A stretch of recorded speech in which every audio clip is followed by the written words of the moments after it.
पहले उनकी सरकार के एक मंत्री श्री सत्येंद्र जैन भ्रष्टाचार के आरोप में जेल गए, जिन्हें न्यायालय से जमानत नहीं मिली।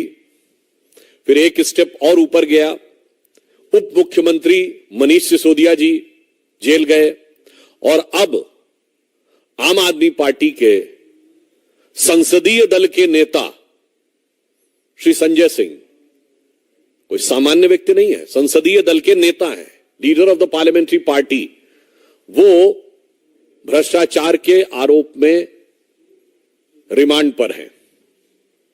अतः अब यह साफ हो गया है कि आम आदमी पार्टी में भ्रष्टाचार एक आम बात होती चली जा रही है और उसे नित नए खुलासे होना भी बहुत आम बात हो रही है। अब कोई खास बात नहीं रह गई है और जिस प्रकार से मंत्री, उप मुख्यमंत्री और नेता संसदीय दल उत्तरोत्तर भ्रष्टाचार में आरोपित होते चले जा रहे हैं, उससे मैं कहना चाहूंगा कि एक कट्टरता का किरदार पूरी तरीके से तार-तार हो रहा है।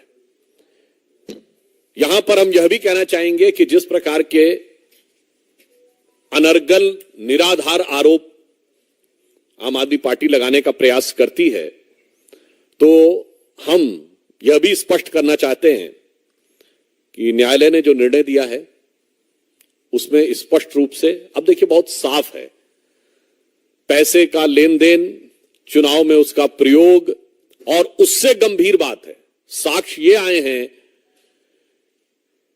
कि पॉलिसी में चेंज इस आधार पर किया गया है और यह चेंज नीतिगत है। नीतिगत है तो इसका मतलब पूरी पार्टी इसमें इन्वॉल्व है, विषय सिर्फ संजय सिंह जी का नहीं है। इसका मतलब हो गया कि नीतिगत निर्णय में पूरी पार्टी इन्वॉल्व है और मुझे लगता है यह शराब का घोटाला तो इनके लिए वैसा बनता चला जा रहा है कि एक तरफ इन्होंने पॉलिसी विड्रॉ की, मैं इस बात को पुनः रीएम्फसाइज करना चाहता हूं, सीबीआई इंक्वायरी शुरू होते ही पॉलिसी विड्रॉ कर ली। क्यों विड्रॉ किया अगर सब कुछ सही था? और विड्रॉ करने के बाद आप उसको डिफेंड भी कर रहे हैं और डिफेंड करते हुए आप उस दलदल में धंसते हुए चले जा रहे हैं। क्योंकि जैसे कर्म किए हैं आम आदमी पार्टी ने, अब वो पूरी चुनौती के साथ उनके सामने आ रहे हैं। यहां पे मैं स्पष्ट करना चाहूंगा कि कल राउज एवेन्यू कोर्ट ने अपने निर्णय में पेज नंबर 10 के ऊपर जो लिखा है 15वें पॉइंट पे, जो ये कहने का प्रयास कर रहे हैं कि केस का आधार नहीं बनता है, उसमें बहुत स्पष्ट कहा है, hence in prima fascia view this court the fact stated that the material placed before the court nowhere shows that the suggest that his arrest in the present case is unwarranted and unreasonable। Hindi में कह दें, अदालत ने प्रथम दृष्टया यह विचार किया है और यह माना है कि यह कहीं से भी यह नहीं दर्शाता है कि वर्तमान मामले में गिरफ्तारी अनवारंटेड और अनरीजनेबल है। यानी यह कहना कि अनापेक्षित है या अनावश्यक है, यह उचित नहीं है।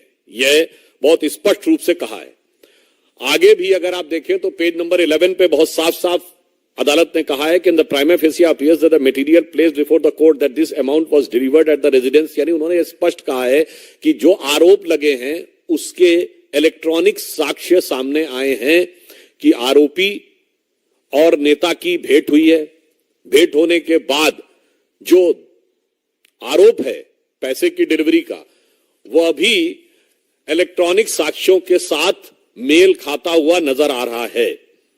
अब मैं आपसे एक और पॉइंट कहना चाहूंगा कि जजमेंट के पॉइंट नंबर 13 को अगर आप पढ़ें पेज नंबर 12 पे, तो उसमें अंतिम 2 लाइनों में कोर्ट ये कहता है, though the veracity of these statement will be tested during the course of trial only but for the purpose of investigation and such statement has to be believed and taken into consideration.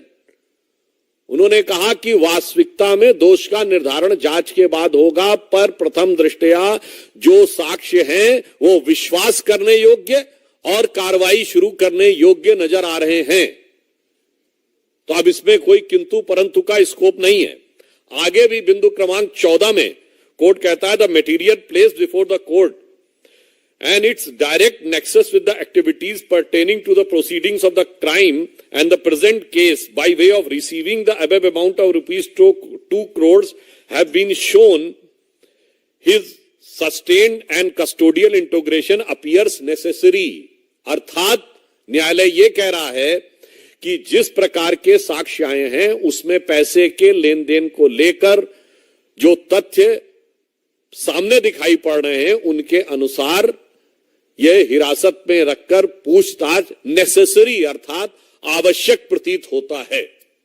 मुझे लगता है कि अब इसके बाद जो आम आदमी पार्टी जो भारत की राजनीति में मूल्यों की राजनीति स्थापित करने का दावा करके आई थी वो सबसे मूल्यहीन पार्टी दिखाई पड़ रही है। और मैं कह सकता हूं कि दिल्ली की जनता आज अपने को ठगा हुआ महसूस कर रही है। और इसके साथ मैं ये भी कहना चाहूंगा अब एक के बाद एक नेता जिस प्रकार से उभरते चले आ रहे हैं इसमें तो ऐसा लगता है कि दारू के दरिया में पता नहीं कितने डूबे और उतराए हुए हैं। मुझे तो वो पुराने गीत की पंक्ति याद आ जाती है, एक निकल रहा है मंत्री, फिर दूसरा डिप्टी सीएम, फिर तीसरा संसदीय दल का नेता और अभी आगे अल्लाह जाने क्या होगा आगे। तो मुझे वह पंक्ति याद आती है, जिसको देखो वही आज मदहोश है, आज तो ये दीवाना गजब ढा गया। मतलब अब एक के बाद एक जिस प्रकार के कैरेक्टर्स उभर के सामने आते जा रहे हैं, मुझे लगता है इसके बाद श्री केजरीवाल जी की बातों की निर्लज्जता और धृष्टता पूरी तरीके से जनता के सामने आ गई है। इसलिए हमारा यह मानना है कि अब यह देश की जनता के लिए भी एक विचार का विषय है, फूड फॉर थॉट है। जो लोग राजनीति में नए प्रयोग की बातें करते हैं, यह एक्सपेरिमेंटल पॉलिटिक्स का दौर अब नहीं है। भारत प्रखरता के साथ, दृढ़ता के साथ और नई भूमिका को निभाने के लिए जहां विश्व पटल पर उभर रहा है, यहां ये तरह तरह के एक्सपेरिमेंट्स करने के प्रयास होते हैं।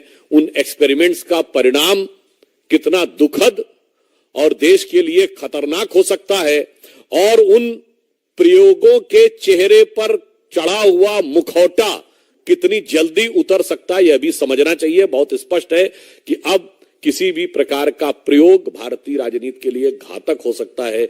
यह मेरे विचार से आम आदमी पार्टी के अन्ना आंदोलन से निकली आम आदमी पार्टी के इस चरित्र के बाद यह भी एक विचार के लिए तथ्य देश की जनता के सामने है और देश की प्रबुद्ध जनता इसे समझ रही होगी। धन्यवाद।